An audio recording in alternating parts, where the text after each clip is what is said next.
ঘূর্ণিঝড়ের সময় একটি দোয়া পরে আল্লাহর কাছে যা চাইবেন আল্লাহ আপনাকে তাই দান করে দেবে ইনশাআল্লাহ। আল্লাহর কসম করে বলছি, আল্লাহর কসম করে বলছি, আপনি যদি ঘূর্ণিঝড় বৃষ্টির সময় এই দোয়াটি রাসূলুল্লাহ শেখানো আমল করে আল্লাহর কাছে চাইতে পারেন, ঋণগ্রস্ত আছেন, সন্তান কথা শুনছে না, ভালোবাসার মানুষ আপনাকে ভুলে গিয়েছে, আপনার সংসারে শান্তি নাই, ইনকাম করেন এত লাখ টাকা কিন্তু কোনো আয় বরকত পাচ্ছেন না, ব্যবসায় লস, সব কিছুতে লস, আজকে আমলটি করেন ইনশাআল্লাহ আপনি ফলাফল পেয়ে যাবেন। নবীজি আমার বলেন, যখন বৃষ্টি আসবে, তীব্র বৃষ্টির সময় তোমরা আল্লাহর ইস্তেগফার করো আর হাত ভিজাও পানিতে।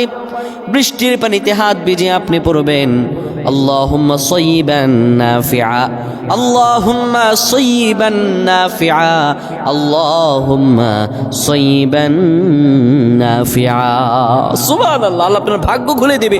যা অভাবে আছেন, যা বিপদে আছেন, যা অনিষ্টের মধ্যে আছেন, আল্লাহ আপনাকে রিজিক খুলে দেবে ইনশাআল্লাহ। আল্লাহ আমাদের বোঝার তৌফিক দান করুক। আল্লাহুম্মা আমিন।